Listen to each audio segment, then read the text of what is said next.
Merci d'être des nôtres pour vous informer et bienvenue dans votre édition du journal. Ouverture officielle ce 17 février 2024 à Addis Abeba des travaux du 37e sommet des chefs d'État et du gouvernement de l'Union africaine. Le Premier ministre de transition, Dr Succès Masra, représentant le chef de l'État, général Mohamed Idriss Déby Itno, à la tête d'une délégation, participe à ce sommet. Suivez le reportage de nos confrères de la télévision nationale. Le Tchad, pays membre de l'Union africaine, participe à la 37e conférence des chefs d'État et de gouvernement de l'Union africaine à Addis Abeba, siège de cette organisation continentale. La délégation tchadienne, conduite par le Premier ministre Dr Succès Masra, représentant le président de la République, chef de l'État, le général Mohamed Idriss Déby Itno, a assisté à l'ouverture officielle de ce sommet, dont la cérémonie a été marquée par plusieurs interventions. D'abord, le président de la Commission de l'Union africaine, le Tchadien Moussa Faki Mahamat, a souhaité la bienvenue à toutes les délégations avant de faire le bilan du mandat écoulé et surtout de ces 7 ans d'exercice à la tête de la Commission. Un bilan peu reluisant compte tenu des foyers de tension qui ont secoué plusieurs pays africains. Chez nous, en Afrique, la Libye reste divisée et livrée à toutes sortes d'ingérences extérieures, à souvent leurs insatiables appétits. Le Soudan, meurtri, déchiré, profondément piétiné par ses élites, s'enfonce dans le chaos et les appels de son peuple pour la paix, la justice reste ignorée. Les Grands Lacs multiplient les signes d'aggravation de leur sempiternelle crise, nourrie des problématiques irrésolues à l'est de la République démocratique du Congo. Le Sahel inquiète au plus haut point pour les vides qui s'y installent dangereusement depuis le retrait de la mission des Nations Unies, la dénonciation de l'accord d'Alger et le retrait du Mali, du Burkina et du Niger de la CEDEAO. La situation au Sénégal, pays modèle en matière de démocratie, nous préoccupe au plus haut point. Notre vif souhait est que rapidement, il retrouve la voie de la sagesse pour régler sa crise institutionnelle conformément aux principes de l'état de droit et aux intérêts fondamentaux de son grand peuple. Au chapitre des interventions figurent entre autres celle du Premier ministre éthiopien Abiy Ahmed, du président du Brésil Lula da Silva et surtout celle du président en exercice sortant Azali Assoumani, par ailleurs président de l'Union des Comores, qui estime que son mandat a été marquant pour le développement du continent. Mon mandat à la présidence africaine a été l'occasion d'œuvrer en faveur de l'économie bleue qui constitue un réel levier de développement. J'ai dans ce contexte encouragé la prise en compte des fortes potentialités qu'ouvrent les vastes étendues maritimes, notamment nos zones économiques exclusives continentales, pour que cette vision continentale soit inclusive. Je voudrais dire sans prétention aucune que l'année 2023 a été décisive pour notre continent, car la paix de l'Afrique a été présente et active partout sur la scène internationale. Le président sortant de l'Union africaine passe donc le relais à son homologue le Mauritanien, Mohamed Ould Ghazouani, qui poursuivra les œuvres entreprises pour l'année 2024 avec un accent particulier sur l'éducation. Une thématique qui cadre parfaitement avec la vision du gouvernement de la Ve République qui place au centre de ses préoccupations la question de l'éducation nationale. Devant la salle mythique Nelson Mandela, ici même au siège de l'Union africaine, à Mitkoumi.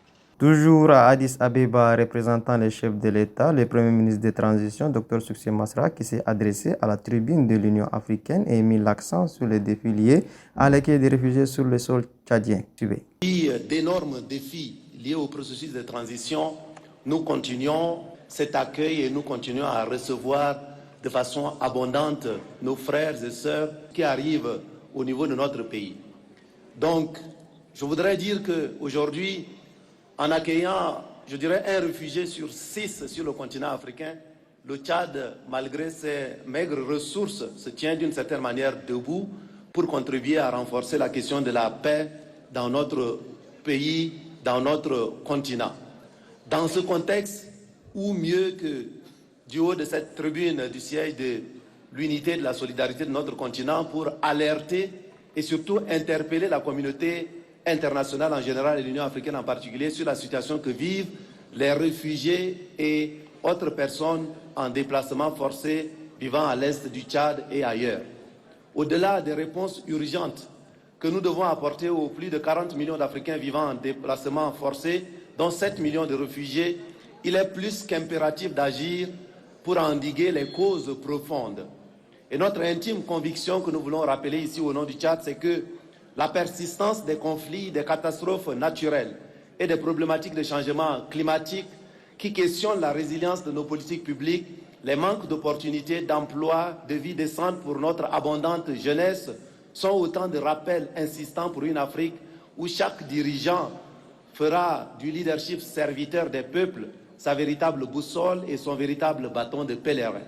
L'esprit de Julius Nyerere, dont la statue sera inaugurée, de Thomas Sankara et de tous nos pères et mères fondateurs dans le panafricanisme ravivé du XXIe siècle, se trouve sans doute dans ce leadership serviteur pour une Union africaine des peuples dont nous devons être tous serviteurs. Pour cette Afrique-là, qui sera celle vraiment en paix, le Tchad vient dire ici qui s'engage. Je vous remercie et que Dieu bénisse cette Afrique que nous voulons tous. Et puis, le vice-président du Mouvement populaire pour la réforme dénonce à travers un point de presse tenu ce 17 février 2024 la décision du gouvernement de transition portant l'augmentation des prix des carburants et ses impacts. Suivez un extrait de ce propos au micro de Moussa Mahamat. Cette hausse est faite de façon inéquitable sur les différents types d'hydrocarbures selon qui les utilise.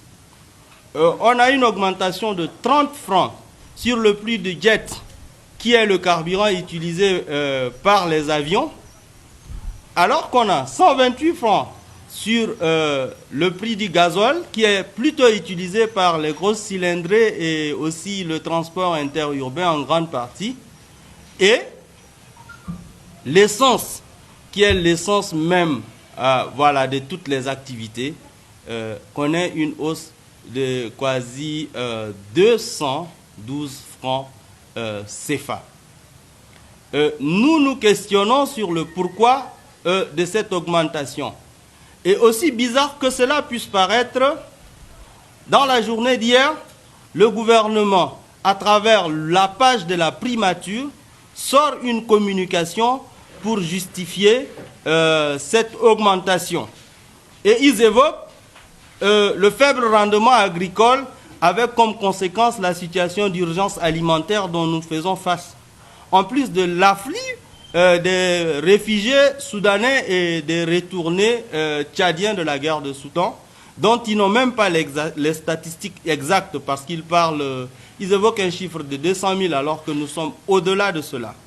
En plus, le gouvernement évoque la nécessité de se conformer, je ne sais à quelle réglementation sous-régionale qui voudrait que les prix de ces denrées soient harmonisés. En fait, je pense que c'est l'essentiel de la communication gouvernementale pour justifier cela. Nous, au sein du MPR, nous avons analysé la situation et nous avons réagi, notamment via un communiqué de presse où nous avons trouvé que ces mesures sont simplement injustes parce qu'elles touchent en grande partie les carburants qui sont fortement consommés par la population dans les différentes activités usuelles, notamment les déplacements des enfants à l'école. Ça se fait soit par taxi, soit par clandomène. Et les véhicules les plus utilisés même par la classe moyenne de notre société, ce sont des véhicules à essence, notamment les Corolla et autres que nous connaissons ici. Sur ce, c'est la ferme cette édition. Merci de l'avoir suivi. À demain, Inch'Allah.